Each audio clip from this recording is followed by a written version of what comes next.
Mes frères, mes soeurs, toi tu dors jusqu'à ton sorcier est debout. Oh, c'est puissance contre puissance. Autorité contre autorité, parole contre parole. Ce que vous allez lier sera lié. Ce que vous allez délier sera délié. Les gens se lèvent tôt pour proclamer des paroles, pour lier ta vie, pour bloquer tes chances, pour faire ceci, pour faire cela. Et puis toi, tu es là, tu penses que la vie est simple. Et souvent, vous êtes avec des gens qui vous découragent. Oh, n'importe quoi. Les pasteurs, là, ils vous racontent n'importe quoi. Tout le temps prier. Ceux souvent qui font ça, là, il y a deux cas. Soit ils sont ignorants du monde spirituel, ou alors ils sont très investis dans le monde spirituel. Ils sont sorciers, ils sont mystiques. Donc ils veulent vous empêcher de prier, parce que tant que vous ne priez pas, ben, eux ils vous tiennent prisonniers. Donc ils mélangent votre foi, ils vous disent des choses, pour dire oh, ça c'est n'importe quoi, ces histoires de prière. Mais souvent eux-mêmes ils sont mystiques. Et si le mysticisme, la sorcellerie, tout ce qui est vos cultes, si ça n'existe pas là, pourquoi il y a le nom? Et nous savons très bien que les marabouts, les féticheurs, les sorciers, les devins, les quoi, ils existent. Donc, on parle de quoi? Et même ici en Europe où je suis, quand on voit souvent les livres des enfants, on dessine les sorciers. On dessine avec des bâtons, des balais, et puis les gens, ils s'envolent. Aujourd'hui, il y a des films où on dit, lui là, il est sorcier, on ne cache pas. Donc, vous parlez de quoi, mes frères, mes sœurs? Si tu ne veux pas te lever spirituellement, ton sorcier, il est debout. Il te maintient dans une prison satanique. Il te tient captif et tu ne comprends pas. Je devais réussir, mais je n'ai pas réussi. Ça ne s'explique pas. Voilà, on t'avait appelé, on devait te donner le poste. Mais pour rien, on n'a pas envie de te donner. Les gens agissent sur les émotions. Ils agissent sur l'esprit des gens. Et puis pour rien, ils devaient dire oui, ils disent non. Parce que ce sont les incantations qu'on envoie aux gens. Donc de l'autre côté, si toi tu ne pries pas, pour briser ces incantations, pour envoyer le feu de Dieu, pour consumer tout ce que Dieu n'a pas fait, tout ce que Dieu n'a pas dit, pour arracher toute sémence diabolique qu'on appelle l'ivraie, dans ta vie, dans ta famille, dans tes affaires. Tu es là, puis l'ennemi a semé des choses partout, puis tu es là, tu souffres, tu penses que Dieu ne t'aime pas, tu en veux à Dieu, tu le critiques, alors que Dieu il t'a donné, mais toi tu as oublié que tu es en guerre. Mes frères, mes soeurs, on va rentrer en jeûne. Cette vidéo-là, c'est pour vous dire que Dieu veut que vous entriez en jeûne avec nous. Toi qui pleures tout le temps, oui, ça ne va pas dans ma vie. Viens, on va jeûner. Le monde là est spirituel. La Bible dit, depuis Jean-Baptiste jusqu'à aujourd'hui, le royaume des cieux est forcé. Ce sont les violents qui s'en emparent. Il n'a pas dit de pleurer, même si tu pleures là. Pendant que tu pleures, tu dois prier. Pendant que tu pleures, tu dois te battre. Pendant que tu pleures, tu dois combattre. Jésus nous a donné les clés. Maintenant, si tu ne veux pas ouvrir la porte, qu'est-ce qu'il va faire? Rejoignez-nous, on va jeûner. On commence le jeûne le lundi 4 septembre, de 6h à 18h. Si tu n'as aucun problème, là, fais comme nous, 6h à 18h. Connecte-toi à nos pages, il faut t'abonner. Comme ça, tu as toutes les informations. Il y a beaucoup de témoignages dans ces jeûnes. Il y a beaucoup d'ouvertures de portes, de guérisons, des choses qui sont passées dans la vie des gens à travers ces jeûnes. Mes frères, mes sœurs, si Dieu a permis qu'aujourd'hui tu tombes sur la vidéo, c'est parce qu'il veut que tu fasses le jeûne avec nous. Tu es toujours en train de pleurer. Oh Dieu, il m'a oublié. Oh, telle chose m'arrive. Oh, ceci arrive à ma famille. Ceci arrive à mes enfants. Je ne me marie pas. Je ne travaille pas. Je ceci, cela, j'ai cela. Viens, on va jeûner. Dieu est esprit. Et les choses là se passent dans le monde spirituel. Il faut que tu mettes Dieu de ton côté. Alléluia. Donc, abonnez-vous à nos différentes chaînes pour ne rien rater. Bientôt, on va mettre en ligne une vidéo pour expliquer tout concernant le jeûne.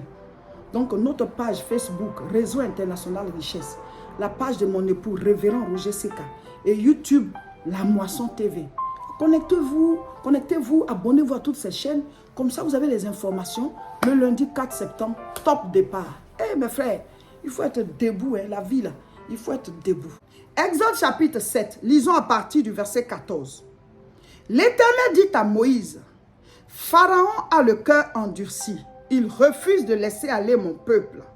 Mes frères, mes sœurs, celui qui te poursuit, qui te tient, qui tient ta vie spirituellement, là, il a le cœur endurci. Il ne va pas te laisser t'échapper facilement. Il y a des pharaons de manière spirituelle. Donc, Dieu envoie Moïse vers Pharaon. Verset 15, Exode 7, verset 15. Va vers Pharaon dès le matin. Il sortira pour aller près de l'eau. Et tu te présenteras devant lui au bord du fleuve.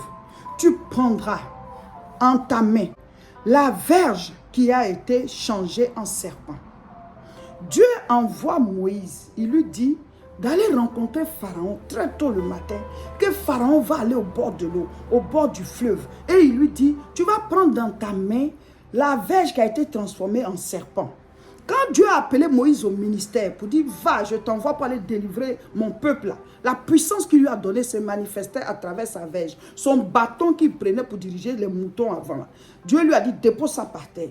Et il a déposé, c'est devenu un serpent. Et Dieu a dit, prends courage, attrape le serpent. Il a attrapé le serpent par la queue. Et puis, c'est devenu encore le bâton. Donc, c'était le symbole de sa puissance. Dieu dit à Moïse de se lever très tôt et d'aller rencontrer Pharaon qui va aussi aller au bord du fleuve. Mes frères, mes soeurs, quand tu dis ça comme ça semble simple. Si Pharaon partait se laver, parce qu'ils sont au bord du fleuve, s'il partait se laver là, Dieu ne peut pas dire à Moïse d'aller le rencontrer là-bas. Le gars, il va aller se laver. Dieu lui dit de ne pas faire l'impudicité, il ne va pas t'envoyer voir quelqu'un nu. 2. Dieu dit à Moïse, quand tu pars là, tu pars avec ton bâton de puissance. Si Pharaon, ça va juste se baigner là, Dieu va dire à Moïse de partir avec son bâton de puissance. Dieu va préciser ça. Pourtant, normalement, Moïse allait le prendre et le bâton. Mais Dieu précise, tu prendras avec toi ton bâton qui a été transformé en serpent. Ça veut dire que tu t'en vas en guerre. Ça veut dire quoi? Pharaon adore le fleuve. Pharaon fait des incantations.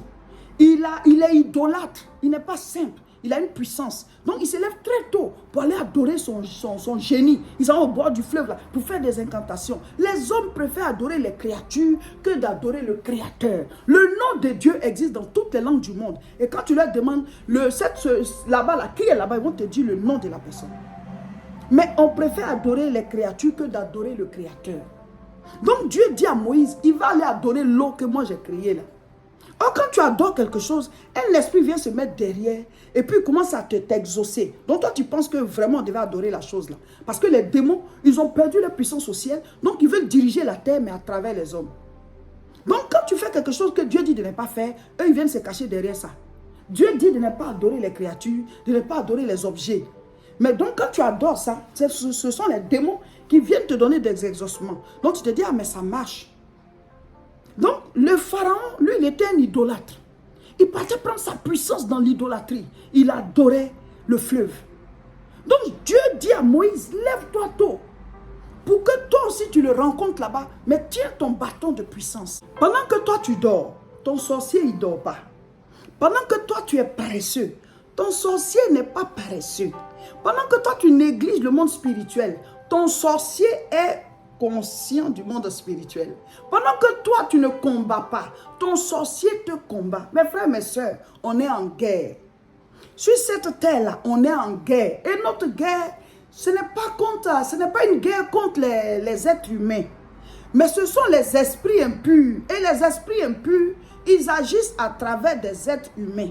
Donc quand toi tu pries là, tu combats l'esprit qui agit derrière ton ennemi. Pas ton ennemi lui-même. Parce que si l'esprit là est neutralisé, ben toi tu as la victoire.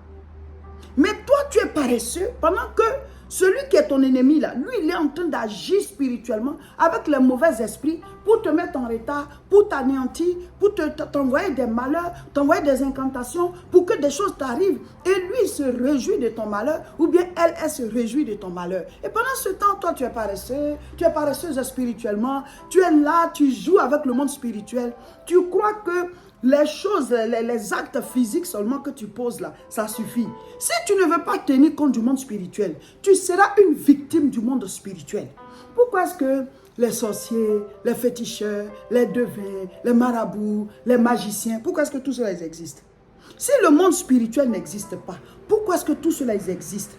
Pourquoi est-ce que les sciences, voilà, ou qui parlent des choses mystiques qui n'existent pas de manière physique, pourquoi ces sciences-là existent? Pourquoi on parle du mysticisme, on parle de la sorcellerie? Pourquoi est-ce que les gens, ils font horoscope et tout ça? Ce sont des sciences qui ne s'expliquent pas de manière physique, mais ce sont des choses qui existent.